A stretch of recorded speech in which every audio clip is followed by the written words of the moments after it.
it's Stacey. We're gonna start with a quick story. I was 22 years old and I was making a lot of money and I wanted a brand new sports car. So I went to the dealership and I was probably wearing jeans and a t-shirt and tennis shoes. I looked like a little kid, even younger than I actually was. And I said, I want to test drive that car. It was a beautiful blue sports car that I absolutely loved. The guy looked at me, he did one of those up and down things. And he said, you can't test drive it. I'm like, well, why not? How do I know if I'm gonna wanna buy it? He goes, well, you have to fill out an application first and there's a whole process to make sure you qualify. I'm like, well, what if I don't like the car?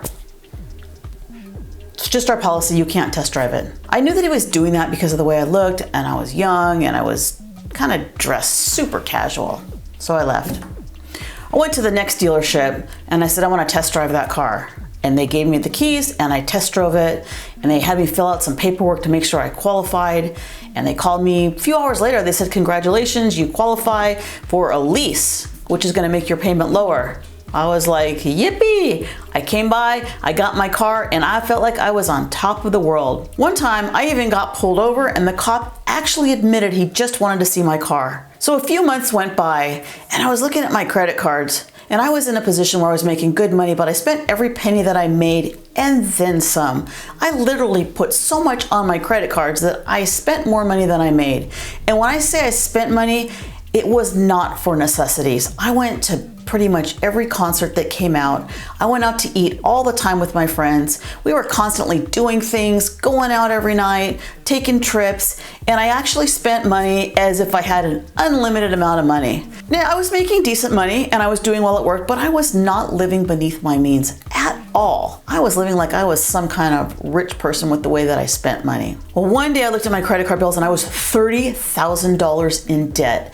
And again, this is just from spending money on things that I didn't need. Nothing important, just fun times, but way too many fun times that I could have had without spending that much. My car payment was due and I literally didn't have the money to make my car payment. Anytime I wanted to buy something, I just put it on my credit card, but the car payment wanted me to actually pay. So I felt terrible. I put my tail between my legs and I went to my grandpa and I said, can I borrow money for my car payment for this month? I don't have the money. He said, sure, I'll loan you the money. He gave me the money for the car payment and I left and I had just the worst feeling, one of the worst feelings I've ever had. And right then and there, I was determined to never be in a position where I need to borrow money from anyone. I also realized I shouldn't be having these huge credit card debts at this age. So I got to work. Within about 2 weeks, I paid my grandpa back, so I no longer owed him money. And then I worked really hard to cut my expenses and pay the credit cards off. It actually didn't take me all that long because I was just spending so much extra money. It was nuts. If I kept going like that, I would be like so many people that I know and know of. I have family members, friends, and clients at work that I talk to that are older. Some of them have made a lot of money over the years and some of them just had regular jobs, but they all had the exact same problem, is that they did not live beneath their means. So when you get your paycheck and every single penny of that goes to your bills and you have nothing left, you are either spending too much or not making enough and you need to make a change. That's what all of these people were doing. And that's kind of how I was raised and brought up. So I didn't even know that it was a thing to live beneath your means. This is important to me to teach young people because as a mom, I've taught my children how to take care of their money. And it's just something that's not taught in school and it should be everyday knowledge. I don't understand why just basic financing, how to invest for the future, are not just your basic curriculum in school. I'm gonna make this video very basic and very easy and make it easy to invest, show you how you can do it and let you know why it's so important. Before you start investing, you do wanna make sure that you don't have any of those crazy credit card debts. Credit cards can charge interest of 15, 20, 25, 30%. If you watch my other videos, you know that I love credit cards and I use them for quite a few different items.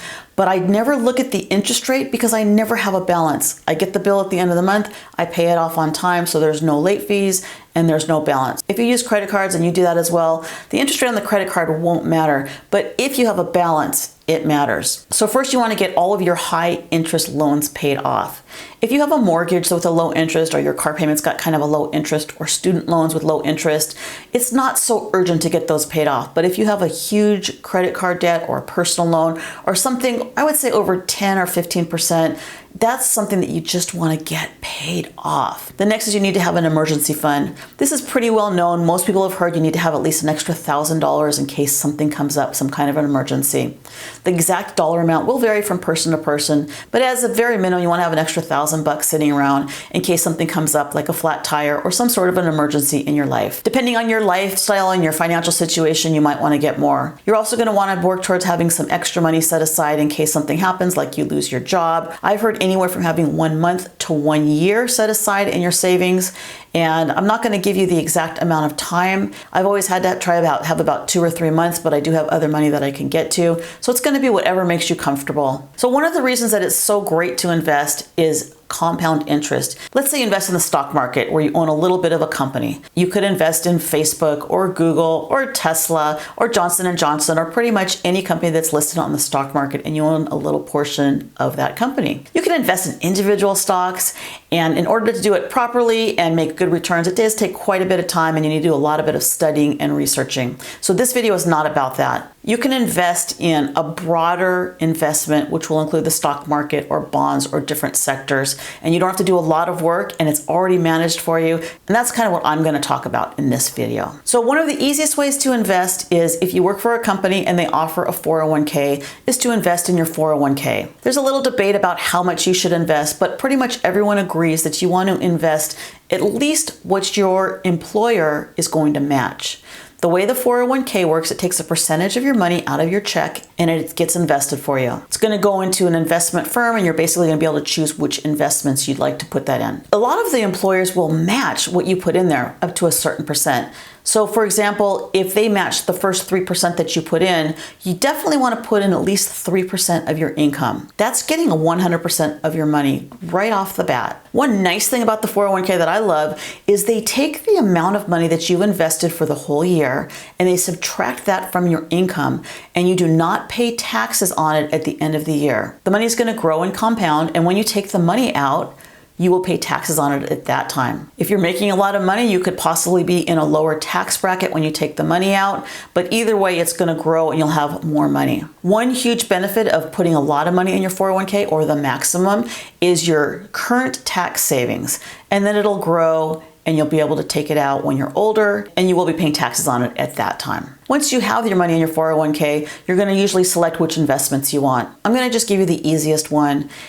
A lot of 401ks have what's called a target rate fund. So you look at the year that you're going to retire, that you're planning on retire, and you choose that fund. So for example, if you're going to retire in the year 2050, you choose the target rate 2050 fund. When that date is way in the future, the investments are going to be a little more aggressive, such as the stock market, because the stock market in the long run has typically given you higher returns. So from year to year, you may make a lot more, stay the same, or even lose a little more, but over the course of 10 or 20 or 30 years, statistically, you're going to make more money. This is not advice. I'm not a financial analyst, just a regular person that does a regular job and invests. So do your own research. The next investment, which is absolutely amazing, is the Roth IRA. Once you get paid, you take post-tax money, so you've already paid taxes on it, and you open up a Roth IRA and you put your money in the Roth IRA. As of 2021, you can put $6,000 a year in the Roth IRA if you're under 50,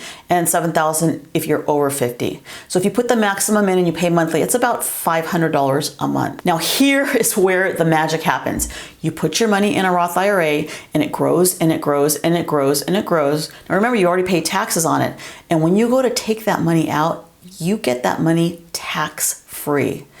It's unbelievable. You can just be putting a little bit away every single month, and then when you retire, you have a lot of money. You'll be able to take this money out when you're 59 and a half, but there's another huge advantage to this. If you're in a situation where you really need the money, you're able to take out the money that you invested before age 59 and a half, penalty free. You just keep the money in there where the interest is earned. Some reasons you might want to do that if you're in a situation where you want to buy a house, or you want to start your own business, or there's some sort of unexpected medical bills. It's not something that you should plan on doing, but if you are in that situation, you'll be able to do it. If you take money out of a 401k, there is a big penalty. There's many places you can open a Roth IRA. You can use Vanguard or Charles Schwab or Fidelity. Those are 3 big companies that have low fees and they're well established, so any of them I think would be fine.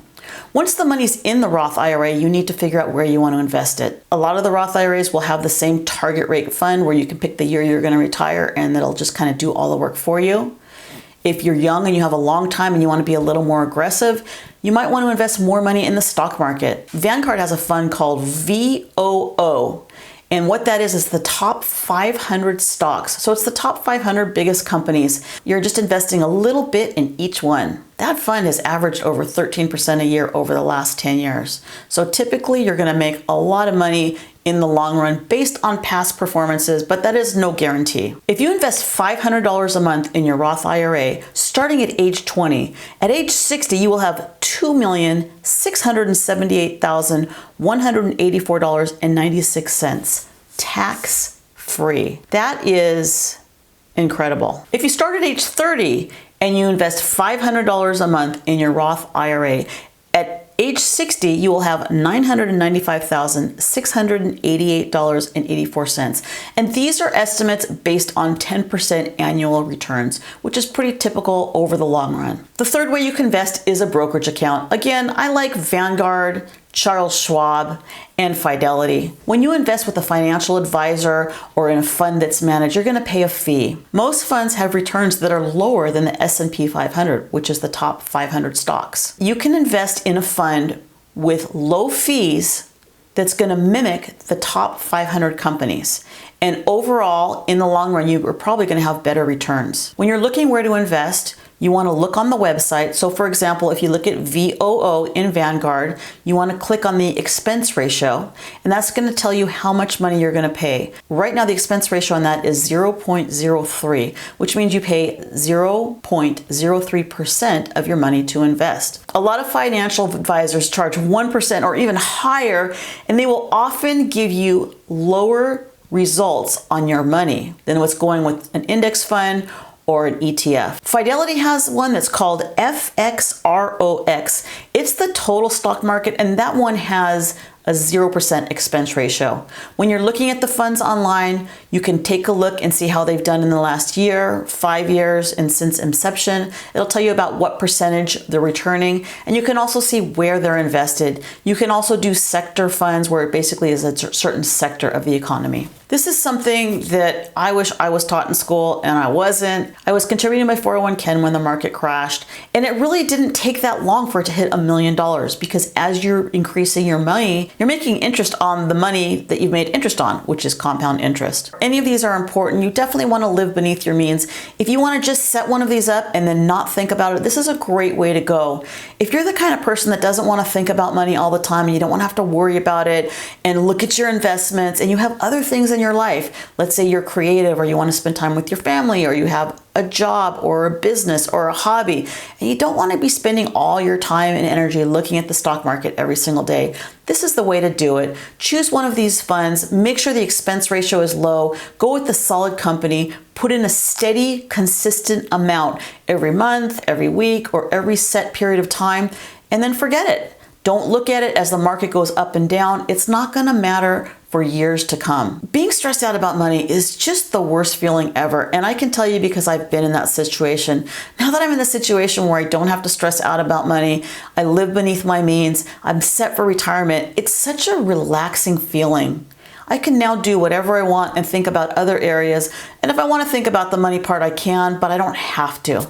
The intention of this video is to make it really easy to start. You absolutely just want to start. Start with making sure that you live beneath your means. When you get paid, pay yourself first. So you're going to put that money into your 401k where it comes out of your paycheck, or put it in your Roth IRA or your brokerage account or your IRA. Thanks for watching. Let's save for the future. Let's be comfortable, and let's also enjoy our life while we're doing it. I do have a series where I'm interviewing people that have interesting ways that they make money or side hustles. Check out the videos that I've done. If you'd like me to interview you, please shoot me an email, or you can DM me directly on Instagram. My information is listed below. Thanks for watching. I will see you next time. Bye.